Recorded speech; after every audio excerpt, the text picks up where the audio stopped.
2024 లేదా 25లో డిగ్రీ లేదా బీటెక్ చదివారా? సాఫ్ట్‌వేర్ జాబ్ కోసం ఎదురు చూస్తున్నారా? అయితే కోడ్ జ్ఞాన్ 100 డేస్ కోర్సులో చేరండి, జాబ్ సాధించండి. నమస్కారం ఉమా గారు. నమస్తే అమ్మా. ఈ శరన్నవరాత్రుల సందర్భంగా 5వ రోజు అమ్మవారిని ఏ అలంకరణతో పూజించాలి అంటారు? ఆ రోజు అమ్మవారికి ఎలాంటి నైవేద్యం పెట్టాలి? ఆ రోజు మనం ఆచరించాల్సిన నియమాలు ఏంటి? ఎస్పెషల్లీ ఆ రోజు యొక్క విశిష్టత ఏంటి ఉమా గారు? తప్పకుండా అమ్మా. శరన్నవరాత్రి మహోత్సవాల్లో భాగంగా 5వ రోజు కోసం మనం మాట్లాడుకుంటూ ఉన్నాము. చూడండి, ఎవరైనా సరే అమ్మవారిని ఆరాధన చేసేటువంటి వాళ్ళు, ఆలయంలో చేసేవాళ్ళైనా, ఇంట్లో ఆరాధన చేసుకునే మహిళలు, స్త్రీలు ఎవరైనా సరే అమ్మవారిని కలశ స్థాపన ద్వారా ఆరాధన చేయవచ్చు, శ్రీచక్రం ద్వారా ఆరాధన చేయవచ్చు, చిత్రపటము, విగ్రహము అనేక రూపాలుగా అనేక వాటిల్లో మనం అమ్మవారిని చూస్తూ ధ్యానిస్తూ ఆరాధన చేసుకోవచ్చు. అలాంటి అమ్మవారికి అనంత శతకోటి నామాలు, అనంత శతకోటి రూపాలు ఉన్నాయి. అలా అమ్మవారి యొక్క స్వరూపాల్లో పంచమి నాడు అమ్మవారికి ఉన్నటువంటి విశేషమైనటువంటి రూపాల్లో, అవతారాల్లో లలితా పరమేశ్వరిగా ఎప్పటి నుంచో మనకి అమ్మవారి దర్శనం ఇస్తోంది. లలితా పంచమి అని పిలువబడేటువంటి తిథి కూడా ఉందండి. అయితే లలితా త్రిపుర సుందరి అమ్మవారిని పంచమి నాడు ఆరాధన చేయడం చాలా విశేషమమ్మ. ఎలాంటి రిజల్ట్స్ ఉంటాయి అంటే, అసలు లలితా త్రిపుర సుందరి ఎవరు? త్రిపుర సుందరి దేవి దశమహావిద్యల్లో ఒక విద్యాస్వరూపము. ఆమెనే లలితాదేవి అంటాము, త్రిపుర సుందరి అంటాము, లలితా త్రిపుర సుందరి అంటాము. కొన్ని సందర్భాల్లో రాజరాజేశ్వరిగా కొలుస్తూ ఉంటాం కూడా. అయితే లలిత అనేటువంటి మాట త్రిపుర సుందరి, త్రిపురములు అంటే ఏమిటి అంటే 3 జగములు, 3 లోకాలు, లేకపోతే ఈ 3 బ్రహ్మాండాలు అని అర్థం అండి. ఇక్కడ చూస్తే గతము, ప్రస్తుతము, భవిష్యత్తు, తర్వాత అనేక రకాలుగా మనం చూస్తే భూలోకము, తర్వాత అధోలోకాలు, ఊర్ధ్వలోకాలు, ఇలా ఈ 3 పురములకి కూడా సుందరి అనేటువంటి అర్థం ఏంటి అంటే అందమైనటువంటి స్త్రీ రూపము అని అర్థం అండి. అమ్మవారు కనుసైగలతో 3 పురములని, ఈ త్రిపురములని పాలిస్తూ ఉంటుందట. అంతటి శక్తివంతమైనటువంటి రూపము లలితా త్రిపుర సుందరి. అందరి దేవతలకి కూడా అధిష్టాన దైవం అమ్మవారేనండి. అందరికీ కూడా సుప్రీం గాడెస్ అన్నమాట. ఇంకా అందరికీ ఆవిడే శక్తి. శ్రీచక్రానికి అధిష్టాన దైవం లలితా త్రిపుర సుందరి. అలాంటి అమ్మవారిని 5వ రోజున పూజ చేయడం వల్ల ఎలాంటి లాభాలు ఉంటాయి? చెరసాల ప్రాప్తిలో ఉన్నటువంటి వాళ్ళకి కూడా చెబుతూ ఉన్నానండి. మా ఇంట్లో ఉండేటువంటి వాళ్ళు ఏ తప్పు చేయలేదు, ఇలా జైలు పాలయ్యారు, కోర్టు సమస్యలు ఇరుక్కున్నారు, న్యాయపరమైన చిక్కుల్లో ఇరుక్కున్నారు, ఆరోగ్య సమస్యలు ఉన్నాయి, తీవ్రమైనటువంటి దిగ్భ్రాంతిలో ఉన్నారు, పరమ దరిద్రంలో బాధపడుతున్నారు అనుకున్నా సరే లలితా త్రిపుర సుందరీదేవి యొక్క ఆరాధన విశేషమైనటువంటి సిద్ధినిస్తుందమ్మా పంచమి నాడు చేయడం వల్ల. ఆ 5వ రోజున ఎవరైతే లలితా త్రిపుర సుందరీదేవిని ఆరాధన చేయాలనుకుంటారో అమ్మవారికి అభిషేకం చేయండి. విశేషంగా పసుపు నీళ్లతోనూ, కుంకుమ నీళ్లతోనూ అర్చన చేయండి. గంధపు నీళ్లతో అమ్మవారికి అభిషేకం చేయండి. అమ్మవారికి ఇష్టమైనటువంటి నైవేద్యం ఏమిటి అంటే పాయసం అండి. బెల్లపు పాయసం అనేటువంటిది అమ్మవారికి చాలా ప్రీతికరమైంది.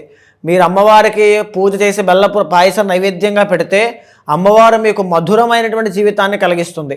మీరు అది కోరుకుంటున్నారు అనేటువంటి సంకేతంతో పెట్టేటువంటిదే నైవేద్యము అంటామండి. ఏదైనా అమ్మవారికి మనం పెట్టచ్చు. పత్రం, పుష్పం, ఫలం, తోయం యోమే భక్త్యా ప్రగచ్చతి, ఏదైనా పెట్టవచ్చు. కానీ ఇక్కడ మనం పెట్టేటువంటి దాంట్లో మనం అడిగేటువంటి విషయం కూడా ఇంక్లూడ్ అయి ఉంటుంది, అంతేనమ్మా. సో ఇక్కడ అమ్మవారికి లలితా త్రిపుర సుందరి అమ్మవారి యొక్క ఆరాధన వల్ల రుణ బాధలతో ఇబ్బంది పడుతూ ఉన్న వాళ్ళు ఎంతోమంది శ్రీ విద్య ఉపాసనలో లలితా త్రిపుర సుందరి అమ్మవారు కేవలం లలితా సహస్రనామ పారాయణ చేస్తూ గొప్పవాళ్ళైన వాళ్ళు చాలామంది ఉన్నారండి. అమ్మవారి దర్శనం చేసుకున్న వాళ్ళు చాలామంది ఉన్నారు.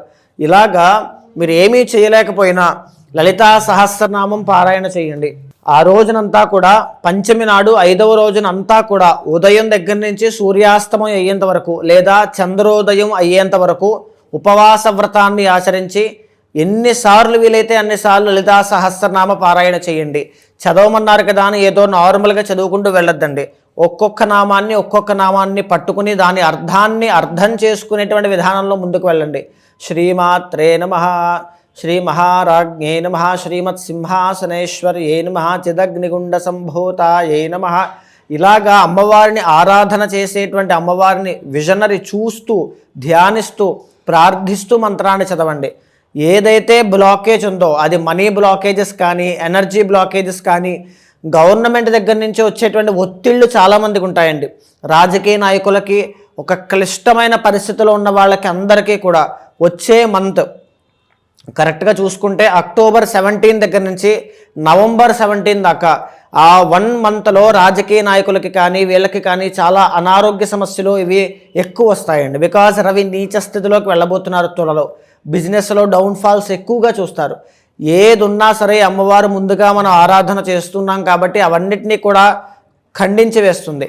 సో లలితా సహస్రనామ పారాయణ చేయండి. ఒకవేళ ఇంకా చేసుకోవాలి అనేటువంటి ఉద్దేశం ఉంటే లలితా త్రిశతి అనేటువంటిది ఉంటుంది.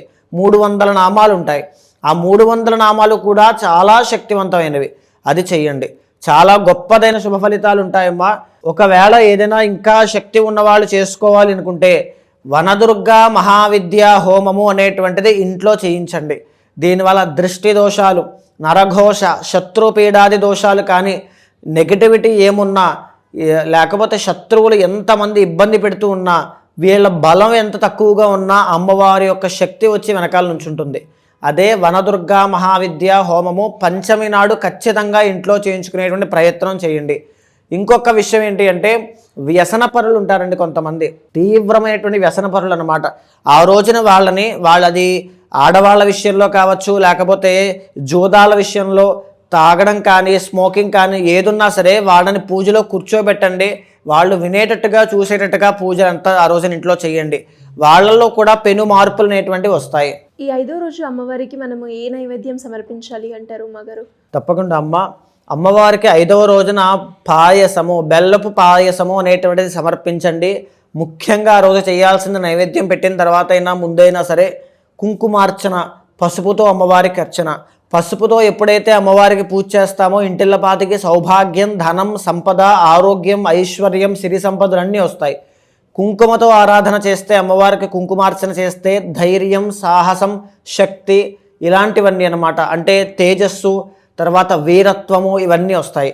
రెండింటినీ కూడా ప్రతి మనిషికి కావాలి. నాకు కూడా నా ఇంట్లో ఉండేటువంటి వాళ్ళందరికీ అవన్నీ ఉండాలి అని కోరుకుంటూ అమ్మవారికి కుంకుమార్చన, పసుపుతో హరిద్రము అంటాము, పసుపుతో కూడా అర్చన చేయండి. మరి అలాగే ఇంట్లో ఎవరైనా కూడా 5వ రోజు అమ్మవారిని పూజించే సమయంలో ఏ మంత్ర జపాన్ని చేయాలి అంటారు? తప్పకుండా అండి. ఒకవేళ ఒక ప్రత్యేకమైనటువంటి రెమెడీ అండి, దాంపత్య సుఖం లేనటువంటి వాళ్ళు, ఇద్దరి మధ్యలో కలత్ర దోషాలు వచ్చి కొట్టుకుంటూ ఈ విభేదాలు వచ్చిన వాళ్ళు పసుపు కొమ్ములు ఉంటాయి కదండి, పసుపు కొమ్ములు 108 కొమ్ములు పసుపు దారానికి ఒక దండగా కట్టి లలితా త్రిపుర సుందరి అమ్మవారి యొక్క మెడలో వేసినట్లయితే ఆ స్త్రీకి, ఆ మహిళకి సుమంగళీ తత్వము అనేటువంటిది వస్తుందండి. సో సువాసినిగా ఆమె ఉంటుంది ఎప్పటికీ కూడా. ఆ యోగము అమ్మవారిస్తుంది. అండ్ ఇంకొకటి ఏంటి అంటే ఆ రోజున ఎవరైనా ఆరాధన చేయాలనుకుంటే లలితా సహస్రనామం చేయొచ్చు, లేదా లలితా త్రిశతి చేయొచ్చు. ముఖ్యమైన ఒకటే మంత్రం చేసుకోవాలి, నాకు చదవడం రాదనుకున్నా ఓం శ్రీమాత్రే నమః అనేటువంటి మంత్రాన్ని కూడా మీరు చేయొచ్చు. థ్యాంక్ యూ ఉమాగారు. Thank you so much. నమస్తే అమ్మ.